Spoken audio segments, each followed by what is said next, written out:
that gets tough for a lot of people to do. So we're just studying that, and it sounds like you're very far progressed, but that's a great thing you're doing on nuclear. We opened up nuclear about 2 months ago, and it's now safe and very inexpensive. No, we see civil nuclear as a big part of the future as we go to sustainable, independent energy. And I think that between the two of us, we can work very much more closely on this. And we've agreed that that's our ambition, that's our aspiration. And this is going to be a big part of the future when it comes to energy. And you can see the last few years, energy has been weaponised. Prices have dictated both families and businesses across the United Kingdom, and therefore taking control of energy is a huge prize. So the more we can work together on this, the better. And small modular reactors are a very big part of the future here, and we've got great companies like Rolls-Royce involved in that. So I'm very much looking forward to working together with you, Mr. President. We'll do that. We're going up to your oil capital in a little while. We're going up to Aberdeen. That's called the oil capital of Europe. And that's a great asset that you have up there someday. If they ever change their thinking on that, you have a great and valuable asset. There's a lot of valuable resources underground there. But that's a decision for you to make. But it's a very amazing place, and it is considered the oil capital of Europe. So it's another option that you have. So we are doing really well as a country, and I think that the Prime Minister he's been so supportive of us, and so strong and so respected, and I respect him much more today than I did before, because I just met his wife and family. He's got a perfect wife and family, and that's never easy to achieve, right? But I take no credit for that. But he's become a friend, and together we got a deal done that has not been able to be done. It was a deal that's very good for both parties. A really good deal for both of our countries, and very, very well received here in the United Kingdom. So thank you very much for having us. Thank you. Appreciate it. Mr. President, on Gaza. On Russia, earlier you said that you were going to change the deadline from 50 days. So what is your new deadline? What I'm going to make a new deadline of about 10 or 12 days from today. There's no reason in waiting. There's no reason in waiting. It's 50 days. I want to be generous, but we just don't see any progress being made. Mr. President, on Gaza, you just talked about setting up food centres in conjunction with other organisations. Right. You're talking about the Gaza Humanitarian Foundation or recognised aid agencies. How will this work? Well, it's going to be working with the United States. We'll be helping with the food. We have a lot of access to food. We got a lot of food ourselves. And we're going to bring it up to make sure that they don't have barriers stopping people. You know, you've seen the areas where they actually have food, and the people are screaming for the food, and they're 35, 40 yards away, and they won't let them because they have lines that are set up. And whether they're set up by Hamas or whoever, but they're very strict lines, so we have to get rid of those lines. But we're going to be getting some good, strong food. We can save a lot of people. I mean, some of those kids that's real starvation stuff. I see it. And you can't fake that. So we're going to be even more involved. We did some airlifts before, some airdrops, and the people are running for it. And the Prime Minister is going to help us. They're very effective with that. You've done that before, and for many, they've done that for 100 years very well. So it's not very hard to do, actually. Mr. President, you say you love Scotland. You're the most Scottish president ever in the White House. Is there a better deal to be done for Scotland, for Scottish industry, in the deal that you've done with the Prime Minister? Whisky, for example. Well, I have great love for Scotland. You know, my mother loved Scotland, and she loved the Queen. I don't know, I might hurt myself by saying that the monarchists are going to like it. Some other people would, but she loved the Queen. Whenever the Queen was on television, she wanted to watch. And she would come back religiously. She'd come back to Scotland once a year with my sister Marion, primarily, and sometimes my sister Elizabeth also. But they love this part of the world. And, you know, we're talking about the Isle of Lewis. We're talking about serious Scotland.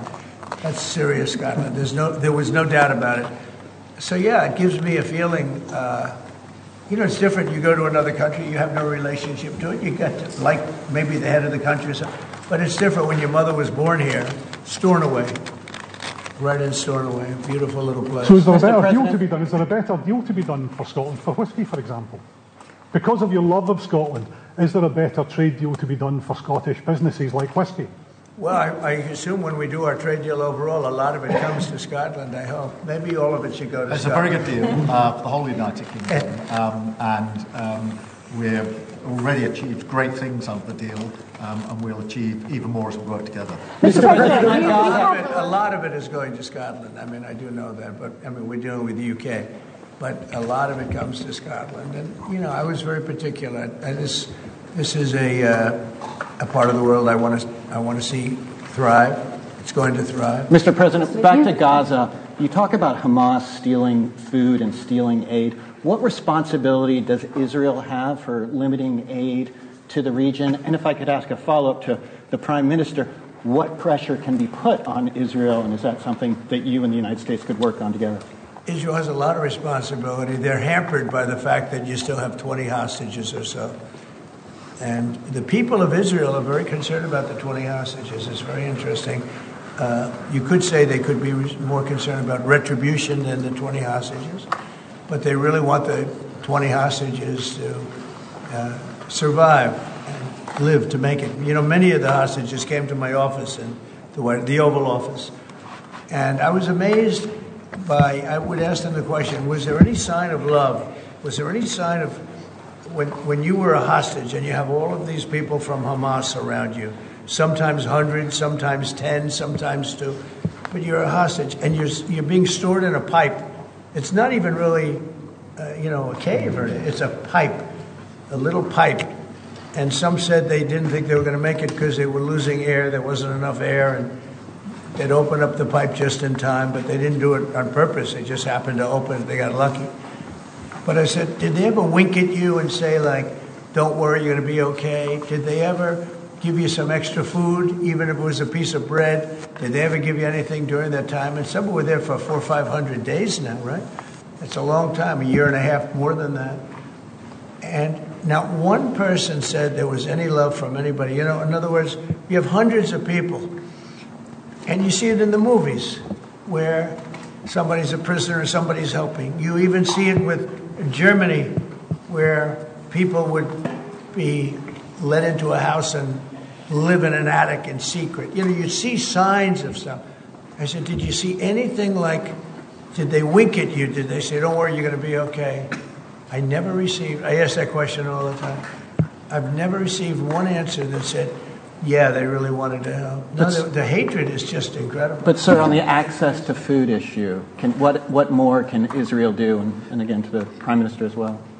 Well, I think Israel can do a lot. I will say that Iran, I think, interjected themselves in this last negotiation. Can you imagine the beating they took? We wiped out their nuclear possibilities. They can start again. If they do, we'll wipe it out faster than you can wave your finger at it. We'll have to do that. We will do that gladly, openly and gladly. They've been saying, Iran's been sending out bad signals, I'll tell you. For a country that just got wiped out, they've been sending very bad signals, very nasty signals. And they shouldn't be doing that. They shouldn't be doing that. They were talking about things that they shouldn't be talking about. They were interviewed on a recent show, and the foreign minister saying things that he shouldn't be talking about, shouldn't be saying. And I think they got involved in this negotiation, telling Hamas and giving Hamas signals and orders, and that's not good. That's not Prime good. Minister, I would say, look, we need to get the hostages out. They've been held for a very, very long time, and we must always start from there. But also recognise the situation on the ground in Gaza is absolutely intolerable, and I think that certainly speaking for the British public and myself, those images of starving children in particular are revolting, and there's a sense of revulsion in the British public at what they're seeing, and they know and we know that humanitarian aid needs to get in at speed, at volume. Yes, some can be airdropped, and we're working with others, with the US, with Jordan on that, but the trucks need to get in because that's the only way you can get the volume in. And we do thank the President for the work he's done to try to get to a ceasefire, which we desperately need, but also to put aid in to the region. There needs to be much more of that. We need to galvanise other countries in support of getting that aid in. And yes, that does involve putting pressure on Israel because it absolutely, this is a humanitarian catastrophe now. We also need to look beyond that situation to what then happens in the event of a ceasefire, which is desperately needed. And that's why I'm really pleased that we're having a discussion about what a peace plan would look like after that, the component parts of that. And we have to be really clear at this point that Hamas can play absolutely no part in any future governance in Palestine. And that's and in Gaza. And it's really important that we're clear about what triggered this, who took the hostages, and giving out passports after a terrorist organisation. But I think today the focus has to be on getting that humanitarian aid in. Mr. President. Will the UK avoid your pharmaceutical tariffs, and will it happen before August the 1st? Well, we'll be announcing on pharmaceuticals sometime in the very near future. We have a very big plan on pharmaceuticals. We want to bring a lot of the pharmaceuticals back to America where they should be. If you look at COVID, it sort of taught us a lesson. We were getting our pharmaceuticals from other countries. We almost didn't make any. We used to make them ourselves, and we're going to want to be making a lot of them ourselves, all of them in a sense. But you also have a good pharmaceutical business. We'll be dealing with you on pharmaceuticals also. And we certainly feel a lot better with your country working on pharmaceuticals for America than some of the other countries that were. With the relationship we have, you would not use that as a cudgel. You wouldn't be using it as a block. But we're going to be announcing sometime very soon, I think, pharmaceuticals are our whole thing. And the companies know. And drug prices are going to be coming down very substantially in the U.S., very, very substantially. And that'll happen very soon. Mr. President, we can all sense your frustration with Vladimir Putin. Sorry, we can all sense your frustration with Vladimir Putin. Yeah. Do you think he has been lying to you about his intentions in Ukraine? Well, I don't want to use the word lying. All I know is we'd have a good talk, and it seemed on, let's say, 3 occasions, it seemed that we were going to have a ceasefire and maybe peace, and you divide it up and you do whatever you have to do, that obviously to get to the end. And all of a sudden, missiles are flying into Kiev and other places. And I say, what's that all about? I spoke to him 3-4 hours ago, and it looked like we were on our way. And then I'd say, forget it, and I'm not going to talk anymore. You know, this has happened on too many occasions, and I don't like it. I don't like it. Mr. President, you have a successful social media site. There are new powers here to censor your site, state-mandated powers. To censor my site? To censor your site and Twitter Truth? and Facebook. Truth? I mean Truth. Is that okay? Well, I don't think he's going to censor my site because I say only good things. Will you please uncensor my site? Yeah, we're not censoring anyone. We've got some measures which are there to protect children, in particular from sites like suicide sites. We've had too many cases in the United Kingdom of young children taking their own lives, and when you look through their social media, they've been accessing sites which talk about suicide and encouraging, if you like, children down that road, and that is what we want to stop. It's nothing about censoring free speech. But that treats all adults like children. This country is the proud. But that can treat all adults like children. Free speech in this country has been for a very long time. We're very, very proud of it. We will protect it forever. But at the same time, I personally feel very strongly that we should protect our young teenagers, and that's what it usually is, from things like suicide sites. I don't see that as a free speech issue. I see that as a child protection issue. We actually passed a bill in Congress, headed up by my wife, actually, which was to pull bad stuff out having to do with children, because it is a problem.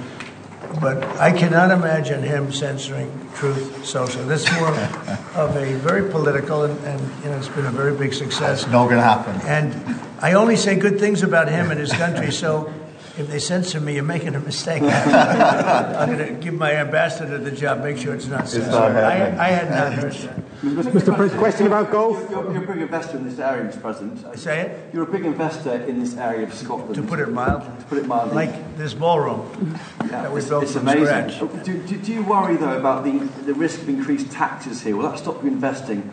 And do you have a message last night on the soccer to the English Lionesses who won the European trophy? So I think that I have a theory that low taxes bring growth. We just passed a big tax cut bill, the biggest bill in the history of our country, actually. And one big, beautiful bill. I used to call it the great one big, beautiful, we don't word great out. But it's actually called the one big, beautiful bill. It's essentially a very large tax cut bill for everybody. And our country's pretty soon, I think I can say it right now, our country's never done better. We had a country that was dead. It was dead 6 months ago, a year ago. Leaders from NATO, we had a very successful meeting at NATO, your prime minister was there. It was an unbelievable love fest with all of those countries. And they agreed to go 5% and all the things. Very smart to do.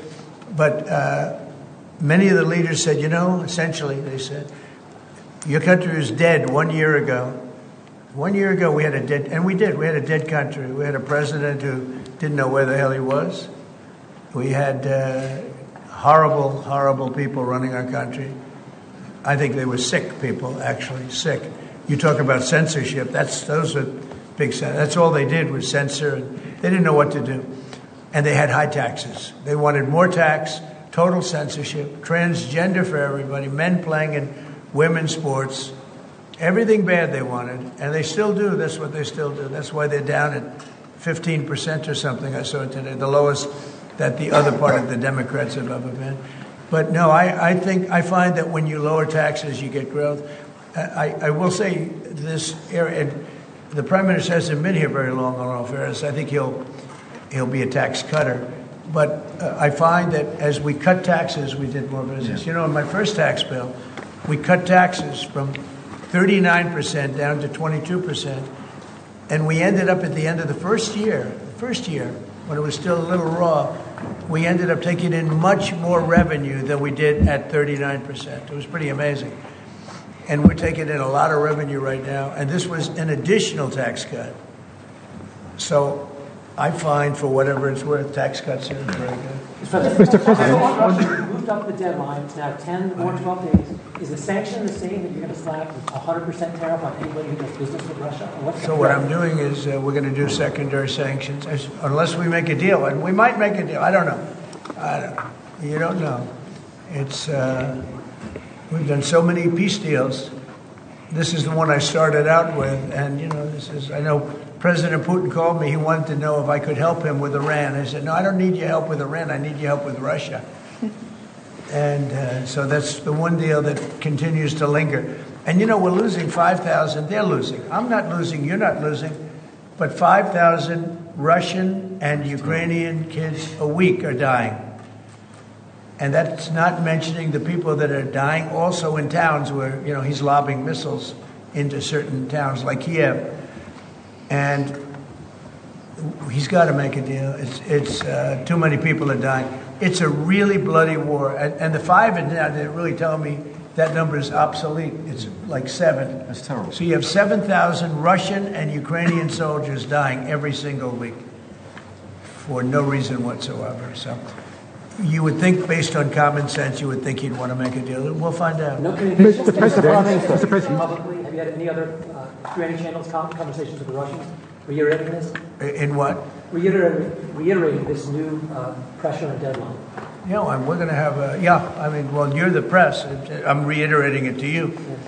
I'd say 10 to 12 days. I'll announce it probably tonight or tomorrow. But there's no reason to wait. If you know what the answer is going to be, why wait? And it would be sanctions and maybe tariffs, secondary tariffs. You know what a secondary tariff is. And look, the Russian economy, I don't want to do that to Russia. I love the Russian people. They're great people.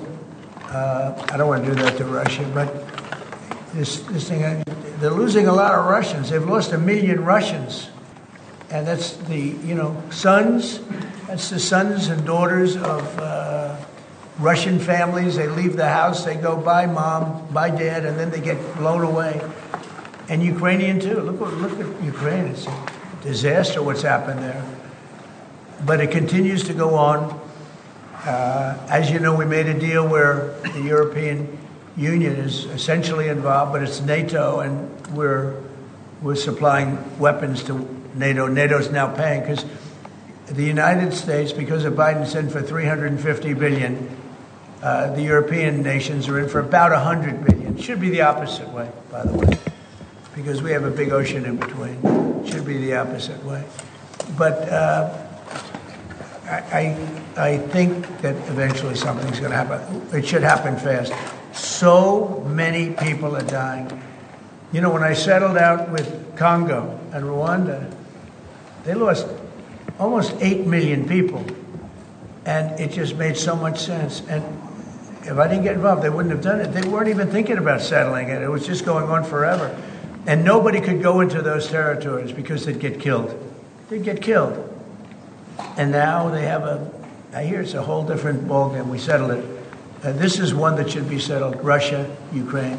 This is one that really should be settled. Mr. President, on Scotland, Mr. President, Scotland's First Minister has today set out his plans for a second referendum on Scottish independence.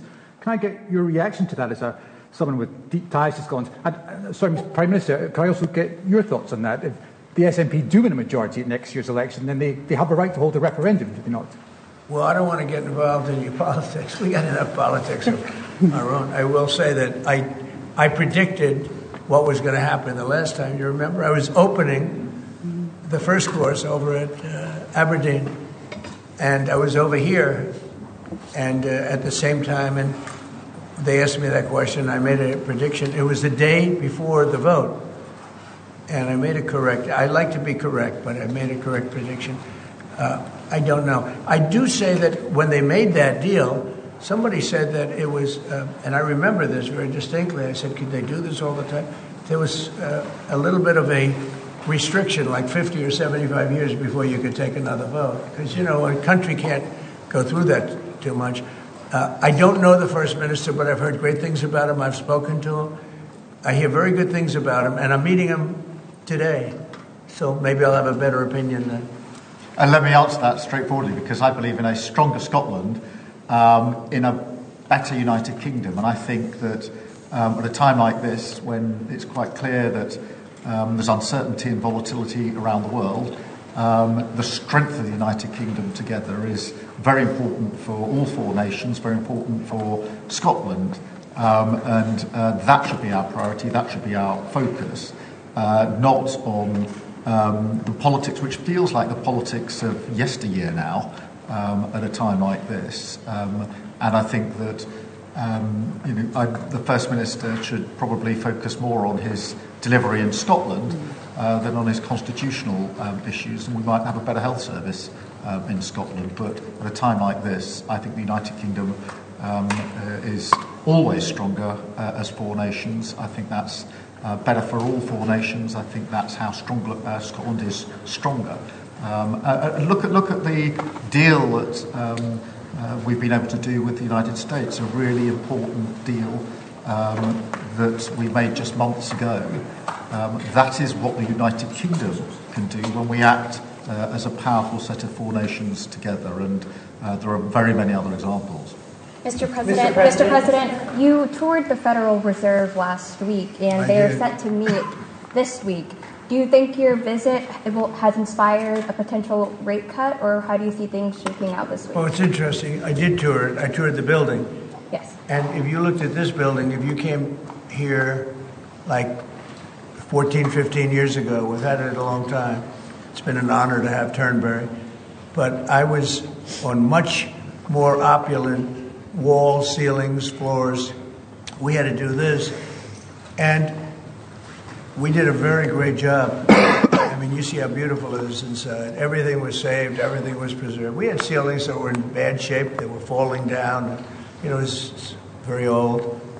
Wasn't properly maintained. Now it's brand new and beautiful. And we saved everything. if you really think here, you took a look and you were sort of commenting to coloring.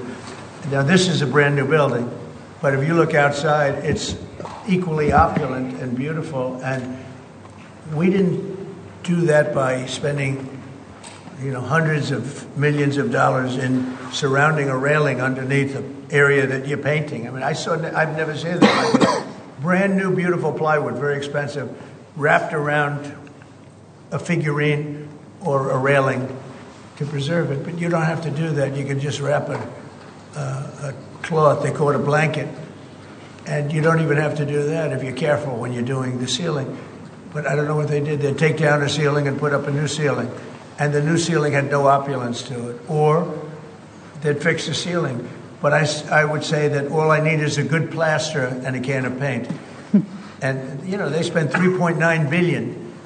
And I spent a lot of money too, but it's I'd say 3.8 billion less, meaning I spent probably $100 million making this place incredible. And you were saying a lot of that was local trades. I used local trades. Looking at the windows, I think, in the next room. I had local trades do a lot of this. We have the most opulent windows next door, and I had a choice. Do I take them out? And, they've suffered through 125 years of storms. You have very big storms in this area. When you have a storm, you have a storm. We do it properly. And they made it, barely, but they were in bad shape. So I had some local people come up and we looked at them. You have some great craftsmen here, I think is what you're getting at. And they said, sir, honestly, they've had it. We can copy it and do it much better. And they did. If you take a look at the windows in the various dining rooms, they're magnificent. And they're new, and they're much better looking than what was there. Same exact look, other than a much higher quality. But do you foresee a rate cut? And they're local people. I use a lot of your local people. You have really great local tradesmen here, yes? But do you foresee a rate cut this week? Do you expect the Fed... A rate cut? Yeah, do you expect meaning a tax cut? No. Do you expect the Fed to cut rates this week? I think he has to. You had 11 cuts, In Europe, they had 11 cuts. In other places, they had 10 or 11 cuts. And we had none, but I'm not going to say anything bad. We're doing so well, even without the rate cut. With the rate cut, it would be better. It affects our housing a little bit. Look, we should be 3 points lower. Each point is $360 billion. Can you imagine that? That's big numbers. Each point, 1 point of cut, is the equivalent of $360 billion. Donald Trump Scotland में बरतानवी वज़ीर-ए-आज़म के हमरा media से गुफ्तगू कर रहे हैं। सदर डोनाल्ड ट्रंप ने कहा कि हमें गजा में इंसानी ज़रूरियात का ख्याल रखना पड़ेगा। हमने भारत और पाकिस्तान के दरमियान जंग। वापस आएंगे इस ब्रेक के बाद हमारे साथ।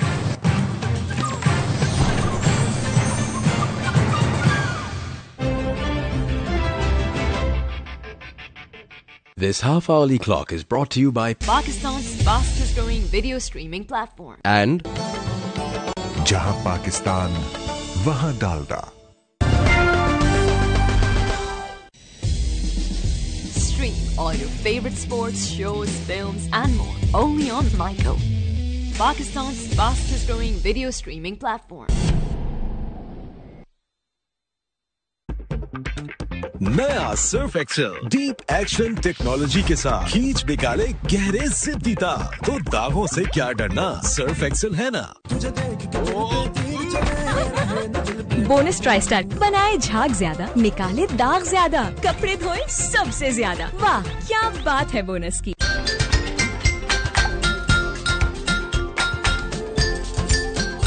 तो हो जाए सोनी धरती के नाम टपाल दानेदार का एक और कप।